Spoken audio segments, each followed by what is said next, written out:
कनिष्का नंदा और आप देख रहे हैं YMCA संचार। सिनेमा सिर्फ एक स्क्रीन पर चलने वाली कहानी नहीं होती, बल्कि एक सोशल, कल्चरल और ह्यूमन इंटेलिजेंस का एक रिफ्लेक्शन भी शो करता है। और जब उसी सिनेमा को रिव्यू या क्रिटिकल एनालाइज करने की बारी आती है तो कुछ लोग अपनी अलग ही पहचान बना लेते हैं। जी हाँ, मैं बात कर रही हूँ दीपक दुआ जी की, जो कि एक रेनॉल्ड फिल्म क्रिटिक और नेशनल अवार्डी भी रहे हैं। सर, बहुत बहुत स्वागत है आपका हमारे स्टूडियो में। धन्यवाद। तो सर, पहले के टाइम पे एक सिनेमा के नाम पे हमारे दिमाग में आता था फिल्म इंडस्ट्री मतलब मुंबई, लेकिन आजकल बहुत कुछ रिफॉर्म हो चुका है, बहुत कुछ चीज़ें चेंजेस आए हैं, जैसे कि OTT प्लेटफॉर्म्स आए हैं, रीजनल सिनेमा स्टार्ट हो गया, हर एक रीजन में अब फिल्म्स बनने लगी हैं। लेकिन हम जो ऑडियंस हैं वो हर चीज़ को एक एंटरटेनमेंट पर्पस से देखती है या एक मॉरल गेन करने के पर्पस से देखती है, लेकिन एक क्रिटिकल एनालिसिस वाले जो पीपल्स होते हैं वो कैसे देखते हैं फिल्म को? देखिए, एक क्रिटिक भी सबसे पहले होता तो एक दर्शक ही है, और वो भी फिल्म को देखने ही बैठता है तो एक आम दर्शक की तरह उसका पर्पस भी पहला यही होता है कि फिल्म एंटरटेन कितना करती है। क्योंकि देखिए, हमारे यहाँ जो ज़्यादातर सिनेमा बनता है, बनाया जाता है, उनका पर्पस होता है उसको बेच के कुछ कमाना। और ये बिकना और कमाना जब किसी चीज़ के साथ जुड़ जाता है तो वहाँ चीज़ें प्रोडक्ट बन जाती हैं। और किसी भी प्रोडक्ट को बेचने के लिए उसके साथ ऐसे तत्वों का होना बड़ा ज़रूरी है जो पब्लिक को खर्चे गए पैसे के बदले कुछ दे सकें। तो इसलिए यहाँ बात आती है एंटरटेनमेंट की, और एंटरटेनमेंट ही अगर सब कुछ होता तो भी बात होती। लेकिन सिनेमा का उद्देश्य सिवाय सिर्फ एंटरटेनमेंट नहीं होता है, उसके अलावा बहुत कुछ और भी है कि कहानी क्या मैसेज दे रही है, कहानी आप पर या समाज पर क्या प्रभाव छोड़ रही है, और उससे भी बड़ी बात फिल्म की जो कहानी है वो कहना क्या चाहती है, ये कहना बड़ा ज़रूरी होता है। यदि कोई फिल्म कुछ कह नहीं पा रही है और एक दर्शक के तौर पर हम उससे कुछ ले नहीं पा रहे हैं तो फिर उस फिल्म के होने या ना होने का कोई मतलब नहीं रह जाता है।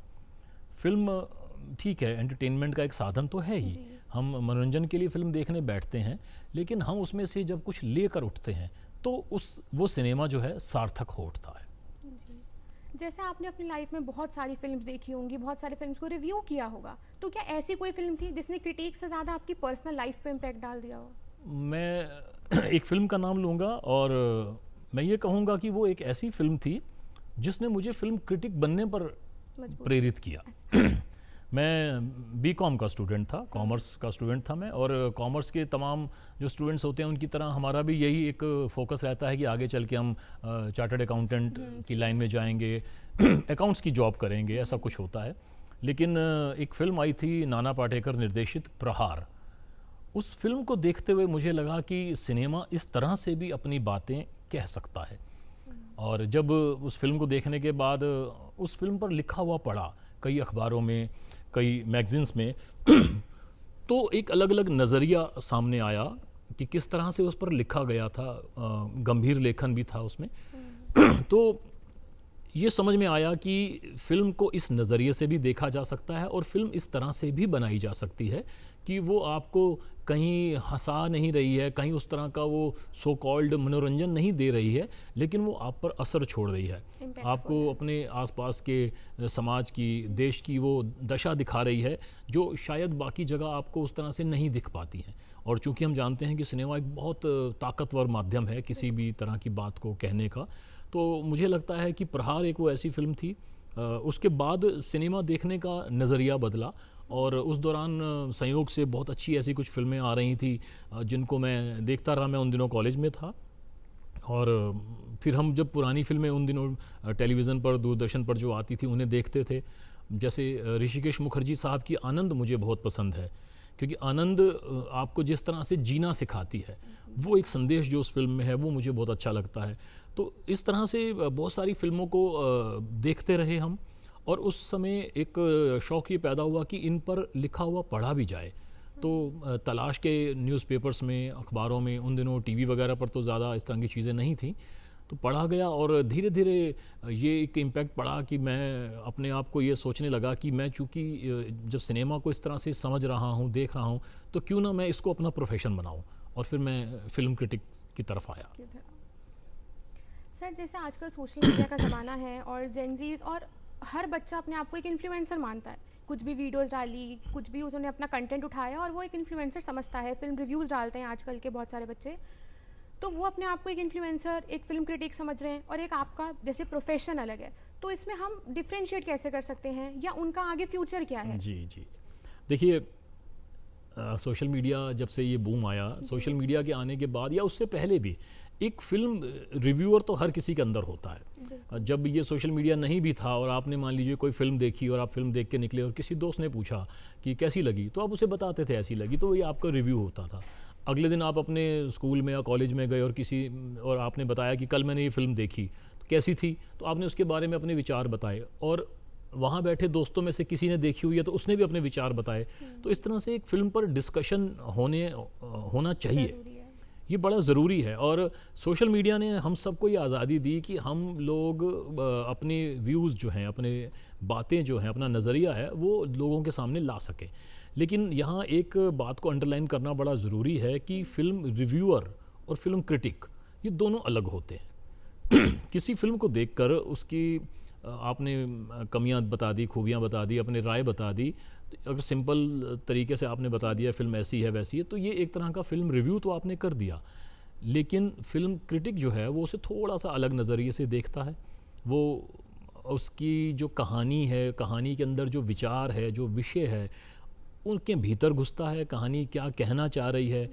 और सबसे बड़ी बात एक और भी है कि फ़िल्म रिव्यू करने वालों ने या फ़िल्म क्रिटिक्स जो हैं उनमें से कितनों ने सिनेमा को पढ़ा है, सिनेमा को समझा है, ये बड़ा ज़रूरी है।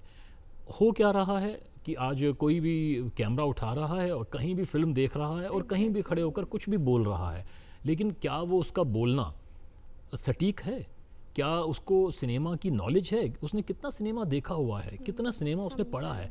सिनेमा देखिए, सिनेमा भी एक तरह की किताब है, एक कहानी है जो पर्दे पर चल रही है। तो सिनेमा को देखने से ज़्यादा सिनेमा को रीड करना ये बड़ा ज़रूरी है। सिनेमा को समझना ज़्यादा ज़रूरी है लिखने से पहले। सर कभी ऐसा हुआ है कि आपने किसी फिल्म का रिव्यू लिखा हो, आपका पर्सपेक्टिव, आपका पॉइंट ऑफ व्यू अलग हो और उसके बाद जब ऑडियंस का रिएक्शन आया हो आपके रिव्यू पर तो आपका ओपिनियन चेंज हुआ हो?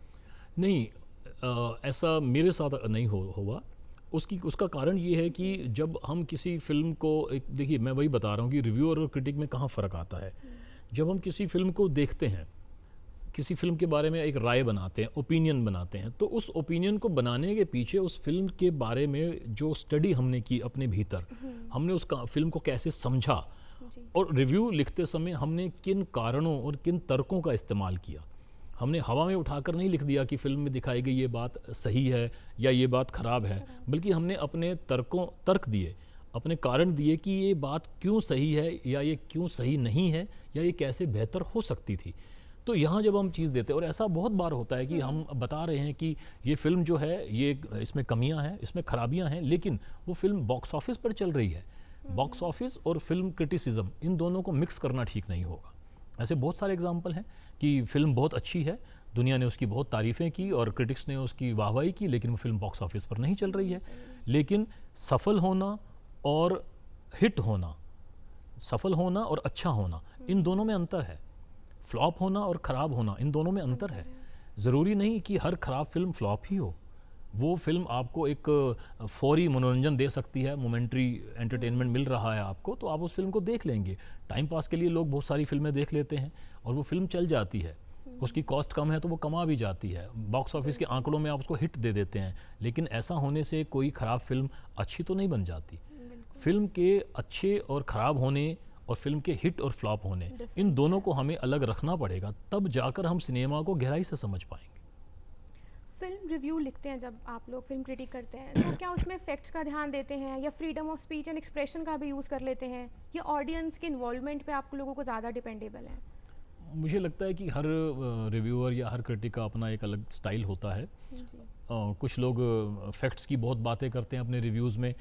किसी डायरेक्टर की अगर फ़िल्म का रिव्यू कर रहे हैं तो उसकी पिछली 10 फिल्मों की तुलना, उसकी 10 फिल्मों के काम, किसी आर्टिस्ट की फैक्ट की बात की, उसने आज तक 35 फिल्में की हैं, ये 36वीं फिल्म है।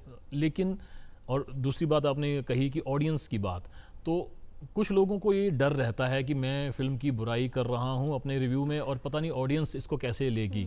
हालांकि मुझे लगता है कि एक क्रिटिक को अपने रिव्यू के प्रति ईमानदार होना चाहिए, बिना ये परवाह किए कि ऑडियंस एक तरफ जो फिल्म देखने वाली है और फिल्म बनाने वाले लोग उसके बारे में क्या सोचेंगे। यदि वो अपने रिव्यू में ईमानदार है, यदि वो पूरे जस्टिफाई कर रहा है अपनी बातों को, तो ऑडियंस उसको ज़रूर पसंद करेगी। भले ही ऑडियंस उसकी फिल्म को चाह रही है लेकिन वो ख़राब लिख रहा है, लेकिन ऑडियंस को लग रहा है कि ये जो लिख रहा है या बोल रहा है ठीक तो है कम से कम। और यही चीज़ फिल्म बनाने वाले भी देखते हैं कि हमारी फिल्म की तारीफ़ें आ रही हैं लेकिन एक आदमी आलोचना कर रहा है और आलोचना पूरे तर्क सहित कर रहा है, तो ये उनके लिए बेसिकली सबक है कि हाँ ये बिल्कुल ठीक कह रहा है, भले वो उसे स्वीकारे ना। वो ये कह तो सकते हैं कि हाँ इसने ये बात सही कही कि हम इस पॉइंट को थोड़ा और अच्छा करते तो फिल्म और बेटर बनती। तो एक तरह से वो क्रिटिक जो है वो वेलविशर है। ये देखिए आप, वो एक तरफ फिल्म बनाने वाले का भी वेलविशर है, वो चाहता है कि आप और बेहतर फिल्में बनाएं, और वो ऑडियंस का भी वेलविशर है, वो चाहता है कि आप फिल्म को और अच्छे तरह से समझें। तो क्रिटिक का अपना कुछ स्व नहीं है उसमें, अपना कुछ मैं नहीं है उसके अंदर। उसको ना तो ऑडियंस ने कुछ देना है ना फिल्म वालों ने कुछ देना है। तो वो अगर ये ईमानदारी के साथ रिव्यू कर रहा है तो वो दिखेगा, ईमानदारी दिखेगी और वो टिकेगी भी। जी।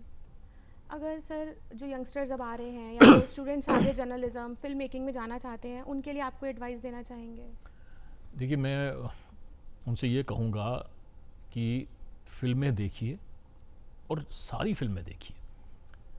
अच्छी फिल्में तो ज़रूर देखिए, ख़राब फिल्में भी देखिए, क्योंकि जब तक आप ख़राब सिनेमा नहीं देखेंगे तब तक आपको ये नहीं पता लगेगा कि ख़राब अच्छे में बेसिकली अंतर क्या होता है।